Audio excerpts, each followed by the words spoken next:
Yo, what up guys, I'm Sammy and welcome back to the Soul Drop. And this is my first impressions look on Austin Reaves' brand new shoe, the AR Battle 2. So I don't know what the battle is. I tried to look and see if there was like a AR Battle, but then I couldn't find anything on that. And then this is the AR Battle 2, so there has to be an AR Battle 1, right? But I couldn't find anything on that, so it's kind of weird. And of course, we have the AR 1, which it was a very nice, solid performer, especially for the price, only $100. You know what I mean? And then, of course, before that, this was kind of like his shoe. When he signed with Rigorer, he was wearing this shoe. This was the War Ender 1 Pro Low, I believe it was. And this was actually a pretty solid shoe. You know what I mean? So yeah, the AR Battle 2, so it's not the AR2, it's the AR Battle 2. And I'm sure the AR2 should be coming soon because the AR1, it's been out for quite a while, right? But yeah, this shoe, so the price is weird, right? So when I went on their website, it says it's 75 bucks, but then it's including the kid sizes. So the kid sizes is 75 bucks, but then also when I click on the adult sizes, the price doesn't change. So I'm guessing maybe it's still gonna be 75. It's probably not. I'm guessing it'll probably be around 100 bucks for the adult sizes, but they didn't give me any information on that. But there is a release date. So this shoe is going to release on September 14th at 11 a.m. Eastern time. This is the Think Pink colorway. So if you guys do want to cop, I try to leave a link in the description box. It's just rigorer.com.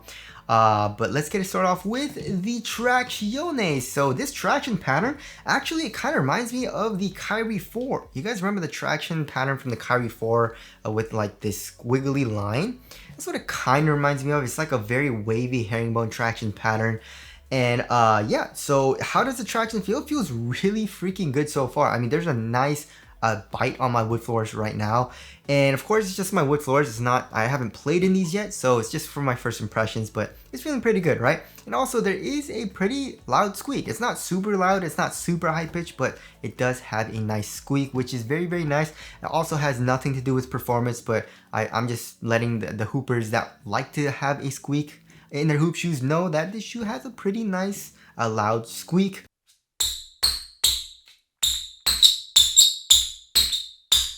So yeah, we'll have to see on dust performance though. I mean, dang dude, my freaking, holy, yeah, my apartment floors are dirty, guys. There's a good amount of dust, so it seems to be picking up a little bit of dust, but we'll have to see on dust performance. Of course, I'm gonna need to play in it. And also for durability, you should be fine. The rubber is freaking hard, guys. It's a really hard rubber, and you have a lot of grooves, and the grooves seem pretty deep too. So for durability, you should be fine on the outdoor court. So yeah, the traction's feeling pretty dang good so far. And of course, we can see the midfoot chain plate. It says, what does it say? It says deeds are better than words. Nice, cool.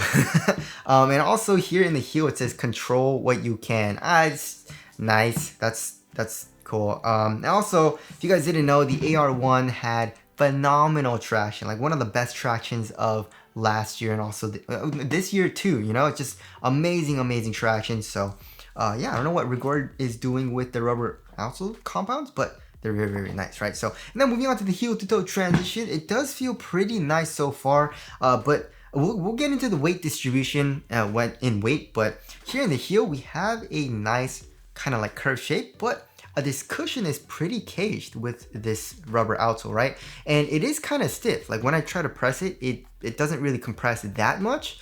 But it doesn't feel super clunky either, you know what I mean? Because this foam overall is pretty soft. And coming here into the forefoot, we have a very nice rocker shape. Look at that. Very nice rocker shape. So overall, heel to toe transition does feel pretty smooth. And then here in the forefoot, we have a very nice flex. It's a very flexible forefoot. And then here in the midfoot area, obviously with the midfoot chain plate, it has very good torsional support. So heel to toe transition feels pretty smooth. And now moving on to the cushioning setup. The cushioning setup is very nice, right? The court feel, however, isn't the best. I would say it's like average, maybe a little bit worse than average court feel. Very similar to the War Ender 1. And I just the names are pretty bad. War Ender 1, holy crap. And also, I apologize if I get the tech wrong for this shoe, but then there's no tech available on this shoe on Rigorer right now, right? And this shoe is only available on Rigorer. I tried checking if any other websites had it, and it wasn't available. So It doesn't say what the foam is. Yeah, I'm not 100% sure what the foam is actually. It doesn't say anywhere on the shoe. For this shoe, it says air sac right here for the foam. So this is the air sac midsole, I believe it was. But yeah, again, like Chinese companies or you know, like Chinese websites, the tech is all in Chinese, right? And also, if there is English, it's like it differs from website to website, so the tech is kind of like hard to get. But either way, I'm gonna tell you guys how it feels. The court feel, again, it's not that good, but also we have a good amount of compression in the heel, even though it is pretty dang caged, which feels pretty dang nice. And I feel like the impact protection is gonna be very good, right? Also for the insole is just a regular kind of like Orsolite insole, but it does have a little bit of thickness to it, which does help to improve the step and comfort. But of course, insoles bottom out, so it's just an insole, right? And then underneath the insole for the stroll board, it's kind of like a felt material almost, you know what I mean? But it's not super stiff, you know? And then here in the heel, there is a little bit of compression, and the step and comfort is pretty nice in the heel and also in the forefoot, right? But here in the midfoot, we can see also a top-loaded midfoot chain plate, it seems like, right? So here in the midfoot, it is plastic, it's pretty stiff there. Also, obviously with the bottom-loaded midfoot chain plate, right? So step and comfort's still pretty dang nice. So it feels like a nice cushioning setup. I mean, for guards, I don't think it'll be the best, especially if you want court feel. And definitely the AR1 feels a little bit lower to the ground. But if you're looking for a setup that has a little bit more cushion, a little bit more compression, and seems like the impact protection is going to be better, then this is very nice. And here in the War Ender 1, this cushioning setup was kind of insane, right? And just looking at the foam looks pretty different, right? This looks a little bit more like Boost, right? Like Boost pellets where it's like kind of molded together. With this one, it doesn't really look like that at all. You know what I mean? It actually looks like a little bit different for the foam, so I'm guessing it's a different type of foam, but either way, it feels pretty nice for the cushioning setup. And now moving on to the upper. So the upper it kind of reminds me of Lenoweave, honestly, right? And it's pretty much like this material that's interlaced with these TPU strands, very thin TPU strands, and it literally looks like Lenoweave to me. You know what I mean? So, which is nice because Lenoweave in the Jordan, I believe the 36.